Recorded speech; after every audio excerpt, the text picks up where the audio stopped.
Whether you're a skeptic or a believer, join me, Rob McConnell, as together we'll investigate the world of the paranormal and the science of parapsychology here on the X-Zone Radio TV show on XZBN and the X-Zone TV channel on Simul TV. Since 1990, the X-Zone Radio TV show has been the place where people dare to believe and dare to be heard. Together, we'll investigate UFOs, aliens, ghosts, Bigfoot, psychic phenomena, lake monsters, conspiracy theories, government cover-ups, the truth embargo, alien abductions, ESP, haunted locations from around the world, and so much more. With over 28 years of broadcasting and more than 4,500 individual guests, the X-Zone is truly a place where fact is fiction and fiction is reality, as evidenced by the credibility, integrity, and professionalism of the guests that we bring to our international audience. If you have seen a UFO, had a close encounter, seen a ghost, Bigfoot, lake monster, or a story that you would like to share or have investigated, contact me, Rob McConnell, by sending me your email to xzone@xzoneradiotv.com, or you can call toll-free 1-800-610-7035, extension 143, and on Skype, X-Zone Radio TV. For more information on the X-Zone Radio TV show with yours truly, Rob McConnell, visit www.xzoneradiotv.com or www.xzonetvchannel.com or simultv.com and xzbn.net. Until next we meet here in the X-Zone from our broadcast center and studios in Hamilton, Ontario, Canada, always remember, X-Zone Nation, keep your eyes to the sky and your heart in the light.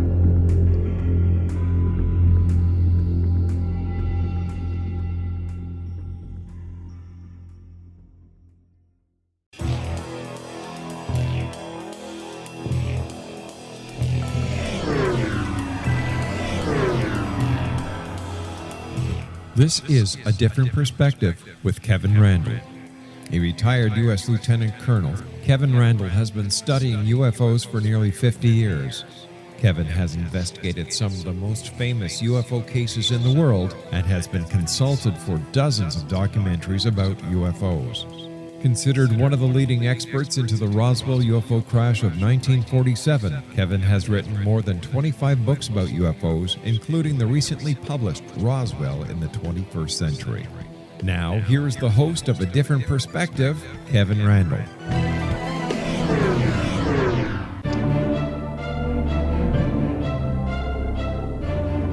And yes, this truly is a different perspective, and I truly am Kevin Randle. I'm standing by with another special edition of A Different Perspective. Last time I promised to talk with David O'Leary, who is the creator of the Project Blue Book show that is currently on History. Unfortunately, he had a family emergency, but I lucked out. And I have Arturo Interian, who is a senior vice president for scripted programming for History. And he's going to talk to us about UFOs and how the program came about and some of the behind-the-scenes stuff so we can get an idea of what they're talking about. He is also executive producer of History's hit series Vikings, which was created by Michael Hirst, Knightfall, which is the #1 new drama on cable for the 2018-2019 season, and of course Project Blue Book, as I mentioned, which is coming from the Academy Award-winning executive producer Robert Zemeckis, which I wanted to point out because I think wasn't he the guy behind the Back to the Future movies? He did Back to the Future, he did Contact, he did Forrest Gump, won an Academy Award for Forrest Gump, did Castaway, so he's a classy, talented fellow. Well, there you go. And that was my guest, Arturo. How you doing? I didn't get through all the introduction, but how you doing? Oh my goodness, I'm good. Can't complain. You and I have been, as you know, we've been communicating via email and discussing all things UFO phenomenon and UFO history. So I'm honored and happy to be filling in for David. I'm the executive producer for History on the series, and happy to have a chat with you today. And that was one thing that struck me is I noticed in our communications that you had a very strong background in UFOs, that you knew an awful lot of the esoteric stuff that most people aren't aware of. And I just wondered, how far back does your interest in UFOs go? It goes back pretty far, you know. I would say the two things that had the biggest influence on me was Close Encounters of the Third Kind. You know, seeing that in the movie theaters as a kid, and then there was this sort of Jack Webb drama series, which wasn't, in retrospect, if you look at it from today's lens, doesn't really hold up that well, but it was called Project UFO. At least in the United States, it was called Project UFO. That was sort of a proto attempt at what I think we're doing with Project Blue Book, and from then on, I just read every book I could get my hands on, saw every documentary, every special. I've read several of yours, as you know, Kevin. And so when this project came into my office, I was a very willing audience to sort of hear the approach and hear what they wanted to do. Well, I know the Project Blue Book, the Project UFO show. I actually did a review of that in one of the UFO magazines that were ubiquitous in the mid-1970s, and I sort of remembered it as being sort of a debunking of the UFO phenomena, as opposed to something that was really getting into the nuts and bolts of it. It was sort of the reverse of what we're doing. You know, as you know, the central thesis of our show is that Hynek goes from skeptic to debunker while he's consulting with the Air Force for 20 years, and ultimately comes to conclude that he's working for sort of a PR operation, a sort of a debunking operation, a fake news operation, if you will. Whereas that show, to your point, I'd like to debunk quite a bit. Once in a blue moon, they'd throw in sort of a Twilight Zone sort of ending. But largely, I think you're right. It was sort of like, it's all, you know, misidentified planes in the skies and whatnot. But to be fair to Jack Webb, he was the one that got the Air Force to microfilm the Project Blue Book files, so that all of us could now buy copies of the Project Blue Book files and have microfilm copies at our house. And so we kind of owed him a debt for that. And I guess Carl Sagan was the one that convinced the Air Force not to destroy the Project Blue Book files, so that we have that body of information to deal with. So, those are two things. Which, by the way, that Sagan thing is ironic to me, because as you know, he was a big sort of debunker of UFO sightings. He really said people that saw them were equivalent of people that saw sort of leprechauns and fairies. And as you probably know, Hynek debated him on a couple of talk shows and situations. So I think that was really open-minded of Carl to say, hey, you know what, this is valuable data. Let's preserve it. And obviously, you've written about it. You know, you wrote the great book Project Blue Book Exposed, which is such a thorough discussion of so many cases. Well, and there's so many more cases in Project Blue Book. What I find ironic now, I have sitting on my desk a little blue hard drive, external hard drive that's about a little bit larger than a pack of cigarettes, and on that is the entire Project Blue Book files, all 12,000 cases, and all the administrative documents. And it just astonishes me that we have that data. We can put it on that little tiny device. So I have access to it through not only digitally, but I also have a complete set of the microfilms. So, and that's sort of irrelevant to anything, I suppose. Well, I would say that it used to be, I listened to an interview with Hynek where he said, look, it's like, it used to be over $1,000 to basically download or get a hold of that microfilm. So now that we can just, go on various websites or get it on a flash drive is fantastic. It's amazing how technology has evolved so that we can just, Google something or pull something up and just get access to FOIA documents or what have you. Do you use the Project Blue Book files much in the writing of the program? We do. I mean, I think you and I talked a little bit about this. I know, as you know, we have a sort of a short documentary at the end of every episode, and we have a sort of a longer one on our website. But when obviously we do deviate from the cases, and really what that's been about is, when you sort of look at so many of these cases. With a couple exceptions, it's like, they saw some really inexplicable lights in the sky, and then Blue Book says, well, what you saw was Venus, weather balloon, meteor, sort of fill in the blanks. And really what our conversations became about was, well, the problem with that for us was that's not conveying to a modern audience the sort of the high strangeness that repelled, that Hynek, that different people felt in these situations. And this is an audience that has seen Close Encounters, that has seen that has seen Contact, and has seen these films. So how do we take maybe perhaps elements from other cases so that emotionally you feel this is some weird, inexplicable stuff for a modern audience, and not just sort of have a recitation of, just the sort of events A, B, and C of a case.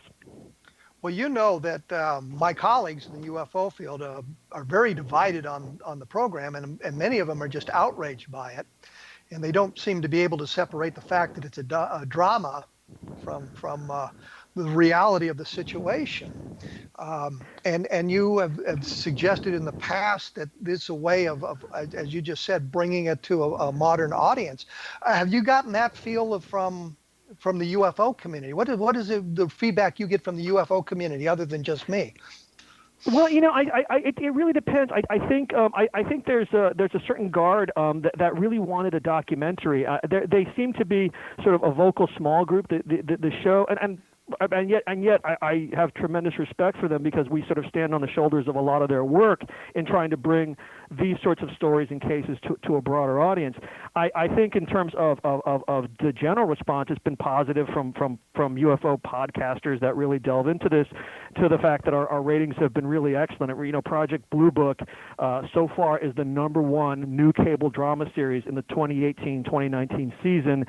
Our very first episode had over 5 million viewers over the multiple airings, and that exposed them to the Gorman dogfight. Obviously, we changed the name for Fuller. We can get into why we changed the name into Fuller, but a case that I don't think 5 million people would have been aware of or really flocked to had it just been a documentary sort of case of what happened with Gorman over Fargo, North Dakota, and those elements. But I think the problem they're seeing, the UFO community part of them is seeing, is that there will be those who cannot separate the fact from the fiction and become confused by the elements of your program as if it's part of the reality. Yeah, I hear that. At the same time, I think that's why we made why we made certain at the end of every episode to sort of have that 30-second and really not just to have that sort of 30-second sort of very documentary and very factual, very correct sort of the key central element of the case, but to say, hey, to find out even more, go on history.com, where we have a different sort of expanded documentary and an article that goes into the exact nature of the case. I think one of the things that I'd love to sort of try and get across is that one of the things I think the show does, and this is a slightly larger conversation, is connect. There are so many elements of this phenomenon and the military response to it, and frankly, companies that are military contractors, sort of involvement with it, that date back to the 1940s, but are still incredibly relevant to today. And one of the things we wanted to be was also relevant to today and find opportunities, whether that's in looking at sort of things like meta-metals, which date back to Roswell, but Robert Bigelow at Bigelow Aerospace says, I've got some meta-metals, and to the Stars Academy, Tom DeLonge's outfit says, we think we have some meta-metals. So in our last episode, we introduced that concept, but it's a concept that goes from at least from 47 to today, and there's other elements too along those lines that we want to look at and sort of try and connect past to present. Well, we're going to have to take a quick break here because we're running out of time in the first segment. I'm with Arturo Interian, who is the Senior Vice President for Scripted Shows at A&E, and he's one of the, guiding lights behind the History's Project Blue Book. For more information about Project Blue Book, you can take a look at my blog, www.kevinrandle.blogspot.com, and I usually have a commentary about the programs that have just aired so that you can get a better look at it with, I think, a longer look at the cases that kind of inspired those programs. You can also take a look at the www.history.com/shows/Project Blue Book and get a better look for what's going on as well. We will be back right after this with Arturo Interian from A&E.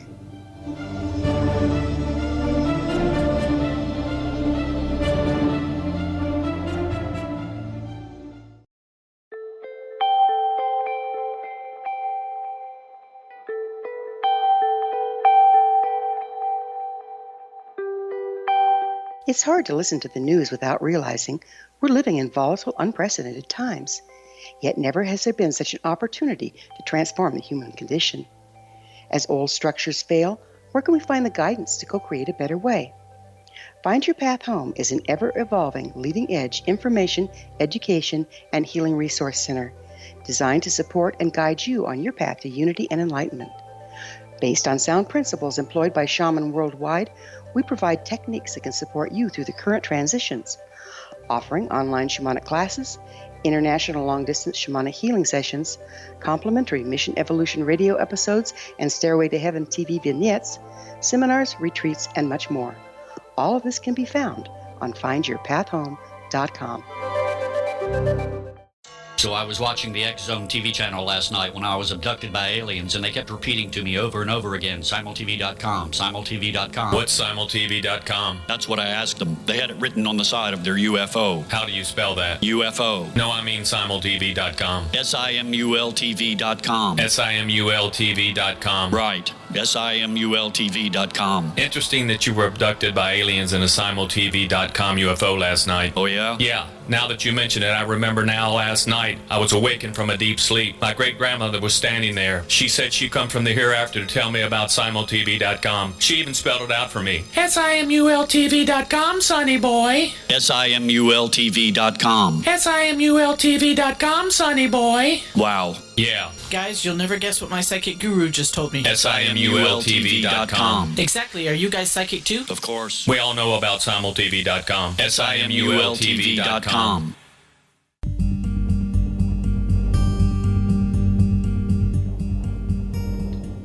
As they often say, we are back. I am joined by Arturo Interian, who is a guiding light behind Project Blue Book. We've been discussing that program and how well it's doing on history. And I understand it's been picked up for a second season. Is that correct?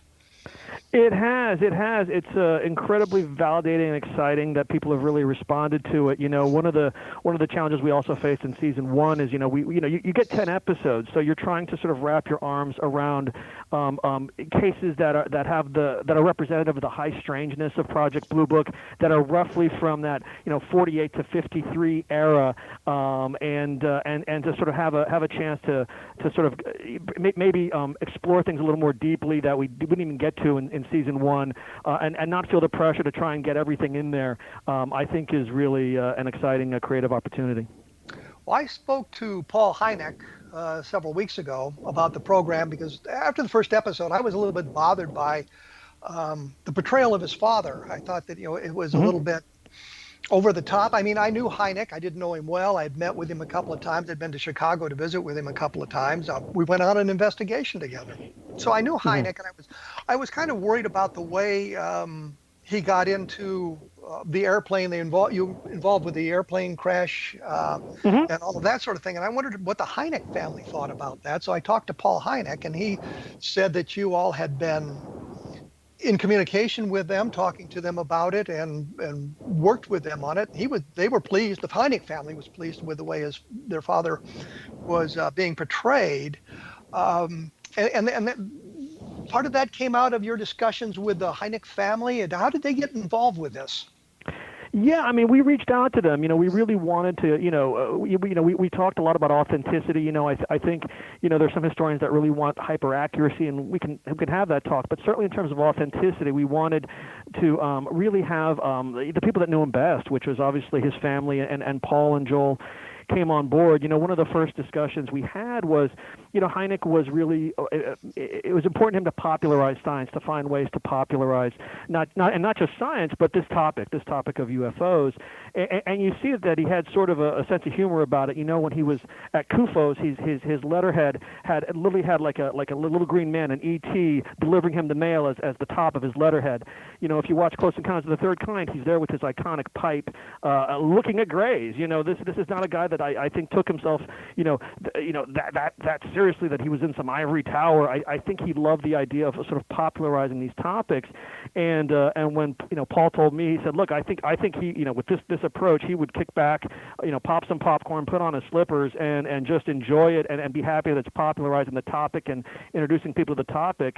We felt very validated. Real quick about the plane that you mentioned, that came out of a discussion that Repelt really went up in T6 trainers on some of these UFO cases, and once you've got Hynek as essentially as your protagonist, the decision was made to why don't we send Hynek up there too with Repelt in one of these T6 trainers, and hence you got your controversial scene that you responded to.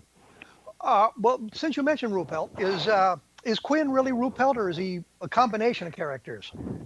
It's interesting. He was, at one point, he absolutely was repelled. And I think as we got into creative discussions, one of the challenges became that he was very similar to Hynek. I mean, here you had two people that took the subject seriously, but came at it with a skeptical bent. Hynek maybe to a degree more than repelled. And we're both family men. And then we sort of said to ourselves, well, and are we getting rid of this actor if there's a season 2? Are we firing this guy? Because, Repelt left Project Blue Book in 53, and are we making people suffer through the sort of Captain Hardin and Captain Gregory years? One guy was apathetic and the other, was a hardcore debunker. And we said, no, we think that there's a different way to go about this to make him sort of, have some of the attributes of Repelt, but be a different character, and we can go in some different directions with him and provide a more of a contrast to Hynek, which we thought, drama being conflict, you want characters that are not, always in agreement. We thought that was the creative opportunity and the way to go, but when we made that choice, well, he's not really Repelt anymore, and so we really felt the thing to do was to change his name at that point and make him have some of the attributes of Repelt, but certainly not all of them. So the reason he isn't called Ruppelt in the show is because he's really a different person than Ruppelt, to make it, I guess, more dramatic. I think so. And whether that's something as simple as, he can go out on dates and we have one guy who's a family man and one guy who's single, because, Repelt was married to his wife Elizabeth Ann and they had 3 daughters, or whether that's, we can make him a war hero, but a different kind of war hero than Repelt was, and give him some other attributes. We thought, we felt strongly that, and look, there's elements we want to get into down the road. We want to get into sort of Lieutenant Colonel Bob Friend and things like that, but we didn't want to sort of be beholden to getting rid of a character after season 1 and go through sort of a revolving door of kind of, from the audience's perspective, not really likable characters.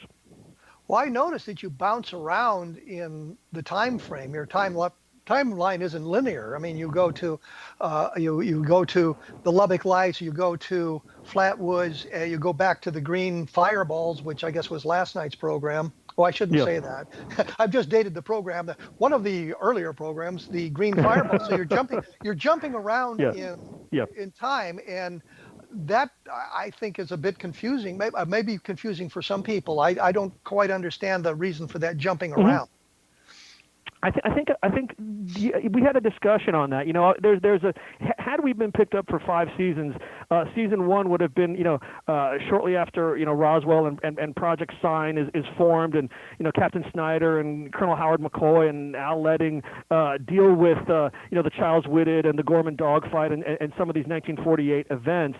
But we didn't really have that luxury. And one of the discussions we had was, look, Project Blue Book, in a world of 500 scripted shows out there, that has the most name recognition, and so we wanted to sort of not just take what we thought were the best cases, many of which obviously are from Repelt's book, but put them in an order that we thought created an escalation. One of the reasons we did Gorman first was because we thought there was a real connection to what the 2004 Nimitz incident with Captain David Fravor and what that had gone through, and then you get sort of an incident where there's a sort of a close encounter where they claim to see something, and then you get the Lubbock Lights where really credible people, multitudes of them, see something in the sky they can't explain, and really create a sense of escalation. Whereas, chronologically, you wouldn't have probably felt that sense of escalation, and also, we didn't want to not do those cases. We just thought they were so representative of the high strangeness of that 48 to 50 to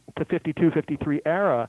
And so what we make sure in the documentaries, obviously, to sort of date these things and orient them for those that want to know more about the case. Oh, this was 48. This was a Project Sign case. Oh, this was something Grudge looked into, and really sort of for those that stick around for that 30-second sort of documentary, they'll get that information. And obviously, they can go on our website and get a lot more information on the case that it's based on. Well, as I say, you can go to my blog and get a lot more information too, which is my point, is to promote my blog, of course. But Kevin, I love that it's given you and Richard Dolan and so many people are talking about cases from the late 40s and 50s. Lincoln La Paz's name is coming up. Gorman's name is coming up, and it's just I'm as a UFO nerd, I'm incredibly excited. Even if they say, oh, look, they got this scene wrong. It really this would have been these Texas Tech professors would have done this, but at the same time, you're talking about it, and that's one of the key goals of the series is to entertain, but hopefully get people talking about this phenomenon. Well, as I say, one of the interesting things, and I've said it before, I was in Lubbock, Texas in the mid-1990s, and on a lark, I looked up Carl Hart Jr. in the phone book, and he still lived in Lubbock. So I phoned him to talk to him about the Lubbock Lights. For those who don't know, Carl Hart took the pictures of the Lubbock Lights in 1951. And we had a nice discussion about what he had seen. Unlike the other teenagers who have faked UFO photographs and eventually come clean with it, Hart told me that he in the 1990s still didn't know what he'd photographed. He wasn't sure they were alien spacecraft or anything like that, but he wasn't sure what he'd photographed. And I think that was kind of an interesting thing. But that's going back into the 1950s. And I also think that it seems to me that a lot of the cases, UFO cases, the more robust, the more interesting cases are from those earlier years. You've made a study of that. Did you come to that kind of conclusion as well? Yeah, I think you get these great iconic cases. Including some that are coming up. I don't want to tip it, but really from 47 to 52 is really a treasure trove of inexplicable events that are being investigated. And yes, there's some that come along later, that are fascinating as well. But that summer of 52, 48, these are huge years in ufology. And while you mentioned Carl Hart, I really wanted to thank you and congratulate you. There's always the Philip Classes of the world that have wanted to debunk the Carl Hart photos, and I think you are one of the most thorough. I would say you and Brad Sparks are two of the most thorough researchers to sort of either legitimize or poke holes in a very challenging sort of mysterious field. And I love that you were able to sort of say, hey, this doesn't make sense that this guy would have for all these decades would still hold on to some lie. And I do believe those Carl Hart photos are authentic. Well, the thing is, when Hart was interviewed by Ruppelt and the people back in the 1950s, they threw the fear of God into him, saying that if this is fake, you're going to be in big trouble. And I think had he faked the photographs at that, the way they approached it would have frightened him into not saying anything about it if they couldn't prove it. But now he had a chance to come clean, and he didn't do that. So I think that it's kind of an important thing to take a look at. I'm going to have to take a quick break here. I am joined by Arturo Interian, who is a Senior Vice President for Scripted Program for Arts and Entertainment and one of the guiding lights behind the Project Blue Book show. And their website you can take a look at is www.history.com/shows/Project Blue Book for more information. My blog also, I do a weekly review of the program with additional information about it at www.kevinrandle.blogspot.com. And while I'm thinking about it, if you have an interest in the paranormal, take a look at some of the other fine programs on the X Zone Broadcast Network. There's some good stuff out there that might interest you as well. We will be back right after this with Arturo Interian.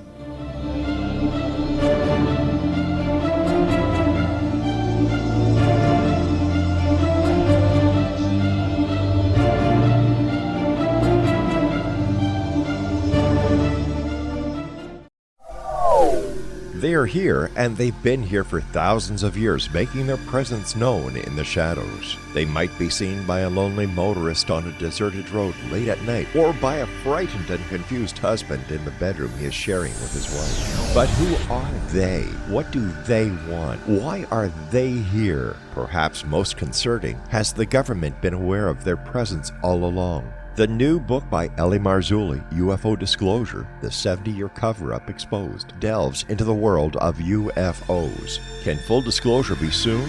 Order now and receive a free hour and 37-minute DVD on the UFO phenomenon. UFOs are real. Get both the book and the DVD, a $40 value, for only $19.99. To order your book and DVD today, go to lamarzulli.net. That's LAMARZULLI.net. Rob McConnell here, presenting an overview for Nicholas Paul Jennings, author of a fascinating book, Amen. It presents facts revealed by Egyptologists, facts that enable us to understand why Amen is the beginning of creation of God. It provides recommendations for religious leaders of the major religions to unify their beliefs and teach the Word of God. Love one another. Amen informs people how mankind conceived God. It was the Egyptians that developed the concepts of a soul, a hereafter, and Son of God. And finally, after the worship of many gods, they conceived the belief in one universal God, the maker of all there is. For more information, visit www.futureofgodamen.com. That's www.futureofgodamen.com. You have heard of the X Zone? Now watch it on Simul TV, plus 500 video games, live TV channels, free video on demand, worldwide, and more. Does this sound like tomorrow's television? Well, it is, but you can have it today, right now. It is Simul TV. Simul TV offers what the others only wish they could provide. 15 exclusive channels like X Zone, sci-fi, and horror. We are worldwide. No other provider offers that. 500 built-in video games. No need to have an extra expensive system. We have them included. Free video on demand. Live streaming events from around the world. Interactive online network, and much more. Tomorrow's TV today. Simul TV. Sound too good to be true? Well, it's not. You can have Simul TV today. Sign up at simultv.com. Do it today.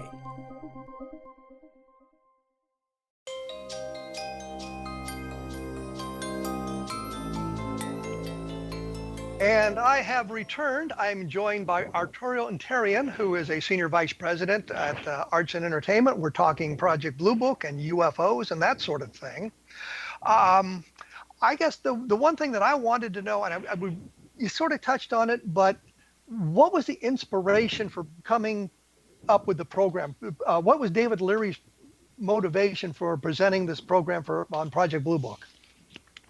Yeah, I think at the end of the day, he thought it was a fascinating. You know, there's many ways you can come at the UFO subject, but the very idea that factually from 52 to 69 or 70, if you want to be technical, but it was 52 to 69, there was an Air Force official government study of this phenomenon, and its lead and when the twist was that the lead scientific consultant ultimately really kind of enjoyed sort of poking holes in and saying, this is all fake, it's all weather balloons. But over time, there was a preponderance of cases he couldn't dismiss, and went from sort of skeptic to believer, but was basically participating in something we call today fake news, which is no matter what they found, and they were going to say it was a naturally explainable phenomenon, even when that was clearly not the case. So that was fascinating, and the more you sort of dug into sort of the reality of that, and sort of the fact that, wait a minute, were there other groups that were investigating UFOs, and Blue Book, as Hynek came to sort of suspect, was that just sort of the front operation, and the real investigations were happening in other places and being done by other people, and then Hynek's not getting sort of the top secret UFO reports, as he reported in his second book, I think, the Hynek UFO report. There becomes a really interesting, fascinating sort of cover-up operation, but yet at the same time a very real phenomenon. And so I think David keyed into the way to take on this sort of the greatest mystery of our time, this UFO phenomenon, is through Project Blue Book, is through Hynek, because so many of these themes are so relevant to today. Well, and Hynek is kind of the thread that keeps the whole thing together, because he entered early on and he was there almost to the very end of Project Blue Book. So he would be a good thread to link onto. Yeah, and as you know, obviously in an alternate universe, it would have been Project Sign, and he would have been approached by 3 Air Force officers from Project Sign, but we had to sort of find a way in, so we had him joining it in the Project Blue Book era. Well, I know one of the things that bothered, I guess, a lot of my colleagues is I said it's kind of the mixing of fact and fiction. And what I think about is, back when I was growing up, my mother told me that George Custer had been promoted to brigadier general by mistake. And if you go back and you look at the history, you find out, well, that's not true. He was an academy graduate. He was promoted up the ranks, and almost everybody who was an academy graduate in the Civil War ended up as a general of some kind, because they were the professionals and there were all these volunteer organizations. But she had it in her mind that George Custer had been promoted by mistake, and it all comes out of a movie, They Died with Their Boots On. And I guess what my colleagues, some of my colleagues fear, is there's going to be a mixing of this. People aren't going to understand where the fact and the fiction departs. Yeah, I think culture. I mean, look, I think a couple of things. Certainly, this has been a problem since any sort of true story has been put to film. I mean, I think you and I may have talked about it. Everything from the film The Untouchables to Saving Private Ryan to Gladiator to to They Died with Their Boots On. There's elements that are you're trying to tell a larger truth about Custer. You're trying to tell a larger truth about Elliot Ness, and life doesn't always break down in sort of a dramatic structure that always works to tell that story in the best way. And I think it's exacerbated even more, I would say, in a scripted series. By that I mean, you've got multiple episodes that you have to hook people from episode to episode. So if you and I were making a Hynek movie, let's say, Hynek could very much, first half of the movie he's a complete skeptic, even though it's not quite right. There's 1953, he wrote an article for the Journal of the Optics Society of America saying maybe there's something to this, but ultimately, but then it's 1966 comes along, Michigan Swamp Gas, and okay, now he's in debunker mode because he's sort of been humiliated. I think for an audience that's watching episode to episode, it would be very challenging to have Hynek be in hardcore debunker mode episode after episode for season after season until you got to 66, because the audience sort of knows they have the benefit of historic hindsight that, like, yeah, Hynek, there's something to this, and we're trying to create a character that's one of the, if not the smartest guy in the room, one of the smartest guys in the room. So he has to catch on a little more quickly than he would if we did a movie where you're sitting down for 2 hours and you could sort of tell that larger truth via dramatization. Well, let me ask a question that bothers me immensely. Who is Sure. Neil McDonough? What he's in, his character or who he's based on? who is he based on? I admire him as an actor. Sure. I love the things he's been in, like Band of Brothers and whatnot. But Sure. who is he supposed to be? I guess is the way I should have phrased that. He's largely he's largely Twining and Cable, I would say.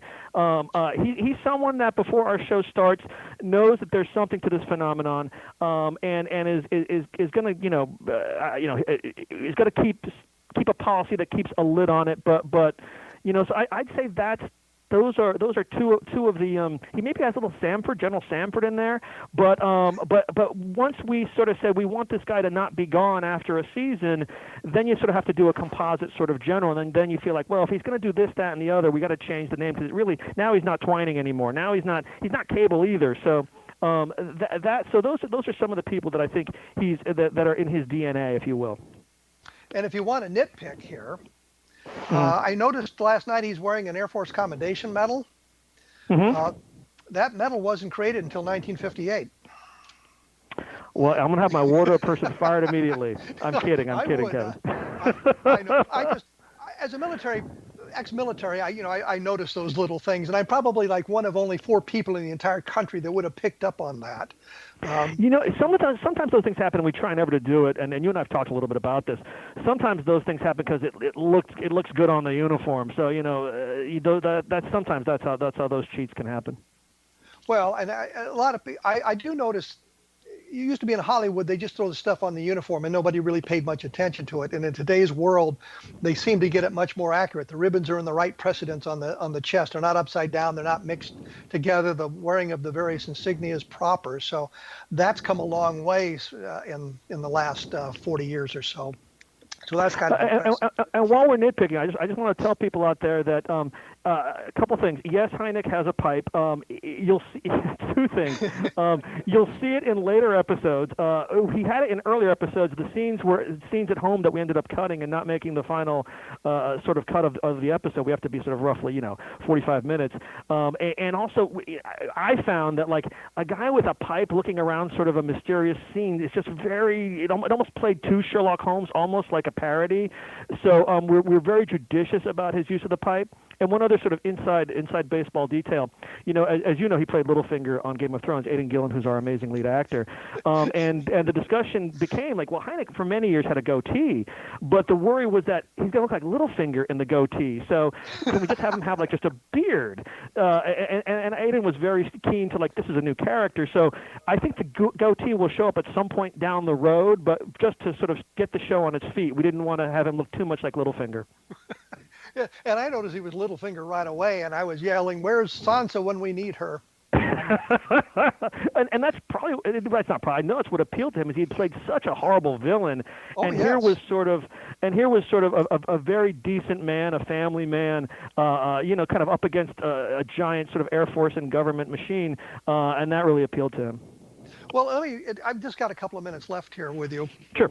One of the things that in Game of Thrones, the planning for some of the things goes back years. The Hodor situation. Yes, you sure. find out in like the 50th season why he's called Hodor and where that came from. In a scripted series like that, do you plot it all out that far in advance?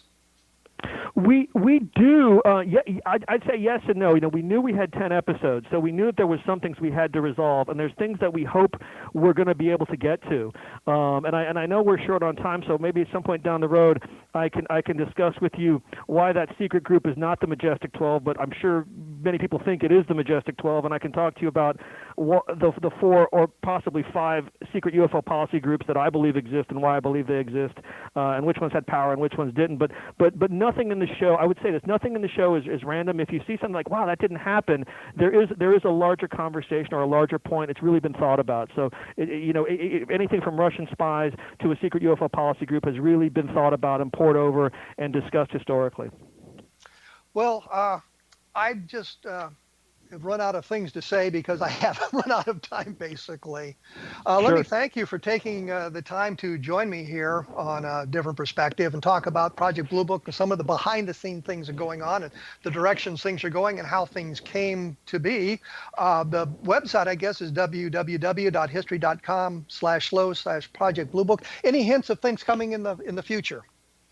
There was a big event in the summer of 1952 that was a really big deal that I think we might be headed towards, and it really led to a big press conference and a lot of discussion about what could have happened in the sky. So that's the only hint I'll give you, and those that know what I'm talking about will know what I'm talking about.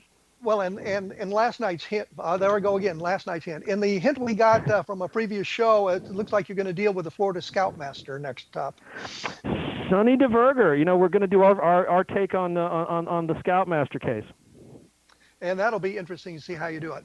Well, let me say thank you so much for taking your time. I appreciate you doing it, and good luck with the show. Well, you're having good luck with the show. We're looking forward to more episodes. Well, Kevin, thank you, and I just want to say I'm honored to be on your show. I've read so many of your books, and I'm happy to sort of let you behind the curtain and say, hey, why did they do that instead of this? Always happy to have that discussion with you. Well, thank you very much. You got it. All right, thanks, Kevin.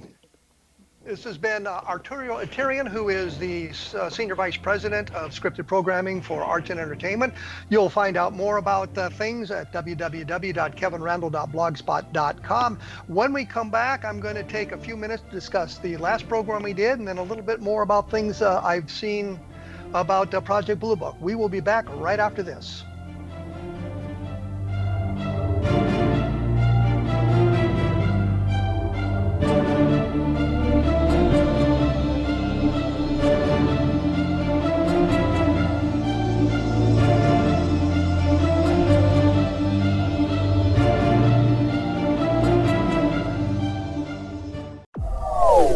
They are here, and they've been here for thousands of years, making their presence known in the shadows. They might be seen by a lonely motorist on a deserted road late at night, or by a frightened and confused husband in the bedroom he is sharing with his wife. But who are they? What do they want? Why are they here? Perhaps most concerning, has the government been aware of their presence all along? The new book by L.A. Marzulli, UFO Disclosure, the 70-year cover-up exposed, delves into the world of UFOs. Can full disclosure be soon? Order now and receive a free hour and 37-minute DVD on the UFO phenomenon. UFOs are real. Get both the book and the DVD, a $40 value, for only $19.99. To order your book and DVD today, go to lamarzulli.net. That's LAMARZULLI.net. So I was watching the X Zone TV channel last night when I was abducted by aliens, and they kept repeating to me over and over again, simultv.com, simultv.com. What's simultv.com? That's what I asked them. They had it written on the side of their UFO. How do you spell that? UFO. No, I mean simultv.com. simultv.com. simultv.com. Right. simultv.com. Interesting that you were abducted by aliens in a simultv.com UFO last night. Oh, yeah? Yeah. Now that you mention it, I remember now last night I was awakened from a deep sleep. My great-grandmother was standing there. She said she come from the hereafter to tell me about simultv.com. She even spelled it out for me. simultv.com, sonny boy. simultv.com. simultv.com, sonny boy. Wow. Yeah. Guys, you'll never guess what my psychic guru just told me. simultv.com. Exactly. Are you guys psychic too? Of course. We all know about simultv.com. simultv.com.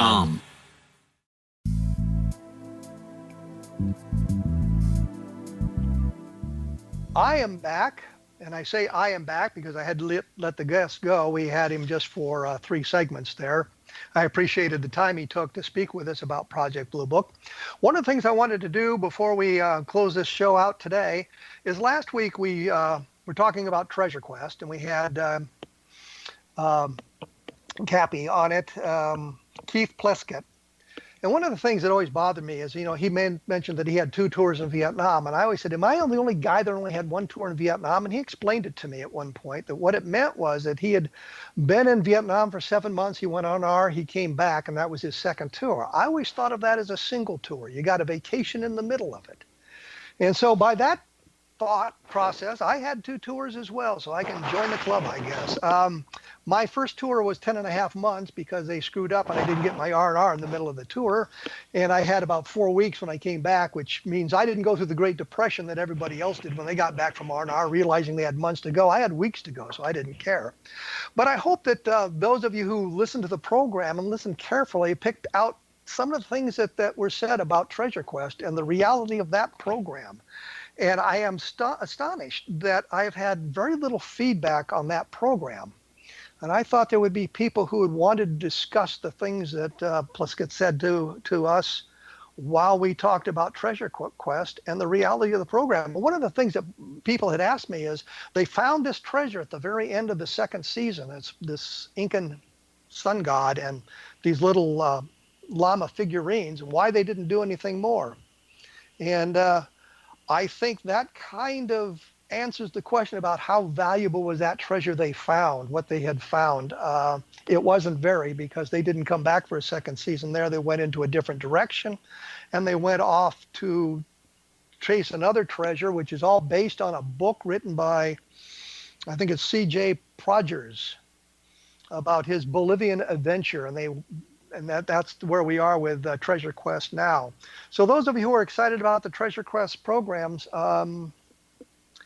you'll have to take a deeper look at that, or a closer look at it, and try to, I guess, view a little bit between the lines on that to see where it's going. Let's go to Project Blue Book. One of the things that is said by my colleagues is that they're a little bit disappointed that it wasn't more of a documentary. Why did they go the direction they did? I've always separated it in my mind between the drama, the necessity of creating an exciting program, and the reality of the situation they're dealing with. And I could separate that in my mind and look at it as an entertaining program. Some of my colleagues don't even like it as an entertainment program. I kind of enjoy it, and it may be because Littlefinger's in it, I don't know. But I've always thought of it as an entertaining program, and that the little bit they do at the end, I thought was a little bit, not quite enough, let's put it that way, of explaining the case upon which the program has been based. And they take some liberties with those things in the interest of drama, in the interest of creating an interesting program. And I can kind of understand that. And the other thing that is I guess, interesting is it seems to be creating a buzz in the world of UFOs, because a lot of my colleagues are talking about the program. Most of them don't like it. but they're talking about it and they're tuning into it. Although some of them say, well, we're really glad that you're watching it, so we don't have to, which I think is kind of a sad thing to say. You should really kind of view the program for yourself to get an impression of it. What I've liked about the program is the way it brings, I guess, the world of the 1950s back to life. They have some stunning sets. They have those beautiful old cars.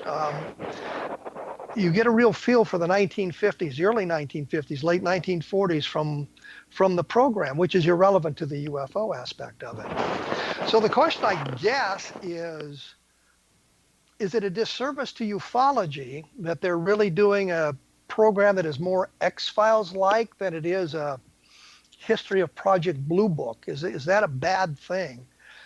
And if you look at it from the point of view of UFO research and how it may create in minds of people things that didn't happen in reality, and that's why I brought up the comment about my mother believing that Custer had been promoted to general by mistake, because it shows how those sorts of things bleed into the culture and people see those things and run with them from there, taking it as, I guess, as the truth.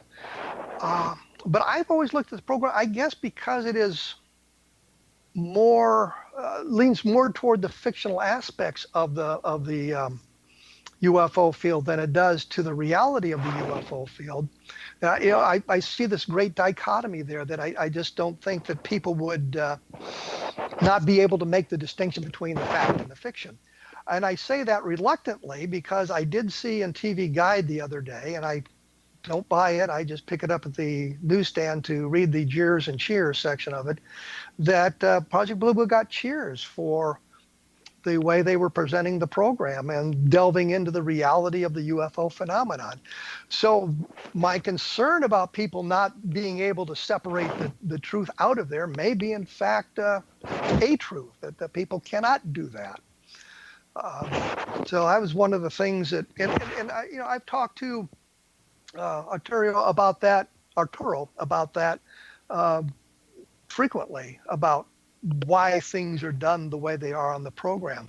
And I guess, we provided them with a platform to expound a little bit about what the program is and where it's going and the directions it's going. And I'm appreciative of the program. I enjoy it. My friends do not. If I was running the show, I would look at the military aspects and get it a little bit better. I would know the things. In the program, they had them driving Jeeps and they had government license plates on them. Well, military vehicles don't have government plates on them. They don't do that. I mentioned that the one general was wearing a medal that had not been created until 1958, that sort of thing. So the saluting, they always get this. Movies and television are terrible on saluting. They just do not understand how that works. And one of the things they don't really know is on the flight line, which means you're out there where the airplanes are parked, you're usually not wearing headgear. You're not saluting because there's danger on the flight line. Planes are maneuvering around. The hat can be blown off and sucked into a jet engine and cause damage to it and that sort of thing. Little things like that. But that really doesn't harm the reality of the program because Hollywood just doesn't understand that at all. And I don't think they've ever understood that from my experience in watching what they're doing. So, we can pick it apart and we can nitpick it that way. Or we can take a look at it as entertainment, which is what I do. I enjoy the programs, although I will say they're getting a little bit too far afield into the Russian spying aspect of it. That's a kind of a subplot that I could do without, but that's the way they're doing. That's the way they're doing the program. So you can take a look at that and wonder if that is really relevant to that sort of thing. I know when I was talking to various witnesses down in the Roswell area, one of the things that they all said, maybe not they all, but many of them said, was that there was a great deal of Russian espionage in the area. course, the reason would be the 509th Bomb Group, not because they picked up a flying saucer or any of that, but because they were the only atomic strike force in the world at the time. And there was questions that needed to be answered by the Soviets. You know, how many weapons did we have? What was the capability of the units that would have had those weapons? Could they deliver them? So there was Russian interest in what was going on in not only Roswell but Fort Worth, because Fort Worth was the headquarters of the 8th Air Force, 509th being part of the 8th Air Force, 8th Air Force being part of the Strategic Air Command. So you had all of that kind of stuff going on in Roswell. So there was Russian interest in what we were doing.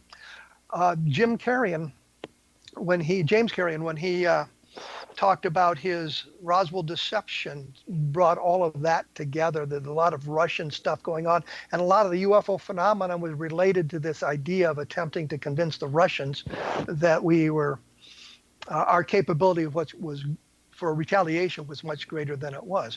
So maybe the Russian spy aspect will have some real relevance later on down the road. Anyway, as I say, the point really is, I enjoy Project Blue Book. I look at it as sort of an X-Files program as opposed to a real treatment of ufology. It does give you an interest in some of the cases. They're bringing up some of the important cases, some of the cases that are well documented in the Project Blue Book files. And by well documented doesn't mean they were actually alien spacecraft, but there's a lot of information about them. So you get a look at that, and it may incite interest. One of my colleagues did say, wished at the end of the program, it said, well, go to my blog to take a look at the stuff that I write later on as a way of expanding on the knowledge, the real knowledge of those specific cases. And I kind of appreciated the comment by my colleague. You can take a look at the blog at www.kevinrandle.blogspot.com. I've looked at each of the programs that have aired so far. I put up commentary about how the real event took place and what the real conclusions were, so you get a better feel for that. You can take a look at the X-Zone Broadcast Network. I do not do enough to promote the X-Zone Broadcast Network, and I should do more, because there are a lot of fine programs on it. I've got some friends who do programs on it, and I think you should give those a listen if you're interested in other aspects of the paranormal. If you're interested in the UFO Roswell case, take a look at Roswell in the 21st Century. And if you are interested in the Socorro UFO landing with Lonnie Zamora, take a look at Encounter in the Desert. That kind of wraps it up. I will be back again with another special edition of A Different Perspective. Thanks for listening.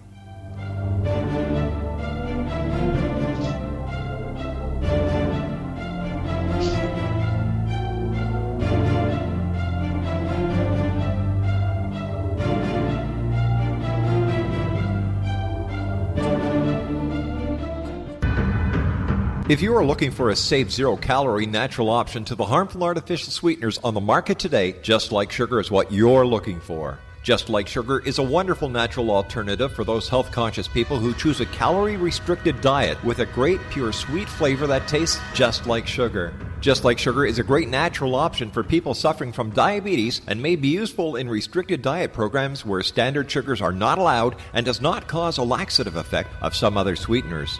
Just Like Sugar comprises a perfect blend of chicory root fiber, natural calcium, natural vitamin C, and Just Like Sugar's sweetness comes from the natural flavors from the peel of the orange.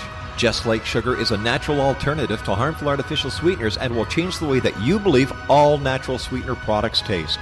Just Like Sugar is available at your local Whole Foods markets, Wild Oats markets, Henry's, Sun Harvest, and many other fine natural food stores in the U.S., Canada, and worldwide. They are here, and they've been here for thousands of years, making their presence known in the shadows. They might be seen by a lonely motorist on a deserted road late at night, or by a frightened and confused husband in the bedroom he is sharing with his wife. But who are they? What do they want? Why are they here? Perhaps most concerning, has the government been aware of their presence all along? The new book by Ellie Marzulli, UFO Disclosure, the 70-year cover-up exposed, delves into the world of UFOs. Can full disclosure be soon? Order now and receive a free hour and 37-minute DVD on the UFO phenomenon. UFOs are real. Get both the book and the DVD, a $40 value, for only $19.99. To order your book and DVD today, go to lamarzulli.net. That's LAMARZULLI.net. You have heard of the X Zone? Now watch it on Simul TV, plus 500 video games, live TV channels, free video on demand, worldwide, and more. Does this sound like tomorrow's television? Well, it is, but you can have it today, right now. It is Simul TV. Simul TV offers what the others only wish they could provide. 15 exclusive channels like X Zone, sci-fi, and horror. We are worldwide. No other provider offers that. 500 built-in video games. No need to have an extra expensive system. We have them included. Free video on demand. Live streaming events from around the world. Interactive online network, and much more.